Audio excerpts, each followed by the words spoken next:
이미 강원도 차이나타운이 큰 논란이 되고 있는 가운데 경기도 포천시가 공자마을과 차이나타운 조성을 계획 중이라고 밝혀 또다시 큰 파문을 일으키고 있습니다. 22일 쿠키뉴스에 따르면 경기도 포천시는 관인면 사정리에 국내 최대 규모의 한중합작 단지인 한중스마트빌리지를 조성하면서 동시에 차이나타운도 만들겠다고 밝혔습니다.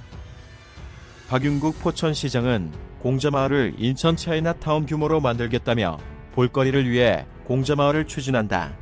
공자마을을 더욱 확장해 차이나타운을 만들 계획이라고 밝혔습니다. 이번 사업계획은 한국과 중국에서 800억 원 이상을 투자한 프로젝트로 화웨이가 주도하는 중국식 스마트시티 기술에 차이나타운을 결합한 새로운 형태의 시설로 보입니다. 포천시와 이 사업을 추진 중인 한중민간경제협력포럼도 중국 측과 스마트시티 기술 합작을 통해 제3국으로의 공동 진출도 목표로 하고 있다고 밝혔습니다. 네티즌들은 크게 반발하고 있습니다. 실제로 강원도에 이어 포천 차이나타운에 반대한다는 청와대 국민청원까지 이미 등장했습니다. 네티즌들은 강원도, 포천 돌아가면서 아주 중국에 미쳤구나. 중제강점기 오게 생겼네. 왜 자꾸 차이나타운을 만들려고 난리냐 등 반응을 보였습니다. 문제는 이 같은 포천시 차이나타운은 단순히 민간 기업 주도의 프로젝트가 아니라 주한 중국 대사가 직접 관여하는 중국 공산당의 핵심 사업이라는 겁니다. 지난 3일 박윤국 포천시장은 싱하이밍 주한 중국 대사와 사업 설명회를 가졌는데 이날 싱 대사는 중국 공산당의 지원 계획을 논의했으며 중국 우시안광띠엔치, 따로그룹 등이 투자할 계획이라고 밝혔습니다.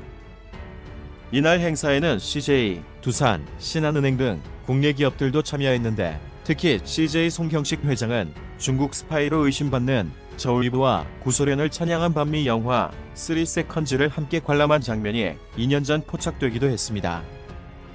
CJ는 친중 케이블 방송인 중화TV도 운영 중인데 이 방송에도 역시 저울리브가 출연했고 당시 중국 공산당 기관지 인민일보는 중화TV에 그녀가 출연한 것을 가장 성공적인 침투 사례로 꼽기도 했습니다. 이같이 중국 대사관과 대기업들이 다수 참여하는 거대 프로젝트임이 명백한데도 포천시는 여론이 나빠지자 최문순 지사와 똑같이 이 사업은 민간 시행 사업으로 포천시는 직접적인 연관이 없다며 발뺌하고 있습니다. 반중 여론으로 차이나타운이 당장 들어서지 못한다 해도 미니 스마트시티로 볼 수 있는 포천 스마트빌리지 사업만 해도 대규모 중국 기술과 자본이 침투하는 만큼 경계해야 한다는 목소리가 높습니다. 특히 이번 사업이 들어설 부지 역시 강원도 차이나타운과 마찬가지로 휴전선에 인접한 군부대 인근에 조성될 예정이라 극심한 안보위기를 조장하고 있습니다. 실제로 차이나타운이 들어설 바로 아래 영중면에는 주한미군의 로드리게스 훈련장이 있고 그 우측 이동면에는 중부전선 방어의 핵심인 육군 제5군단이 위치해 있습니다.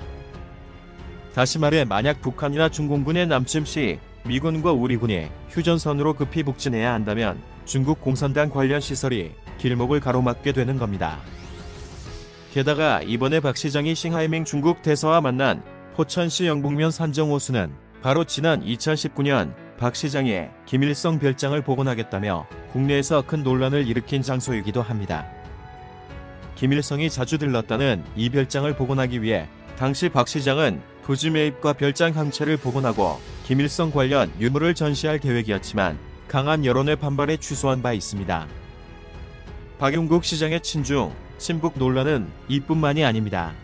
박 시장은 김일성 별장이 논란이 된 같은 해 북한의 초청을 받고 이례적으로 방북했고 역시 같은 해 중국을 방문했는데 중국 자본 유치를 위해 전력 투구를 다했다고 포천시는 소개하고 있습니다. 박 시장은 또 지난 우한 폐렴 초기에도 최문순 강원지사처럼 중국 4개 도시에 국내산 마스크 8,000장을 급히 보냈는데 이후 포천시는 방역물품 부족과 군부대 감염 등으로 큰 곤란을 겪었습니다. 한편 이번에 포천에서 논란이 된 공자마을도 중국 공산당 통일전선공작부 회화기관으로 확인된 공작원과 밀접한 관련이 있는 것으로 보입니다.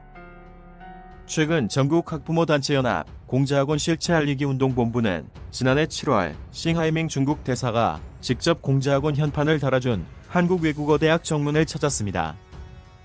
이들은 정문 앞에서 한국은 아시아에서 공작원이 가장 많다. 전국 22개 대학 내 공작원이 중국 공산당 선전대 노릇을 하고 있다며 총장들이 교육자의 양심으로 공작원을 폐쇄할 것을 촉구했습니다.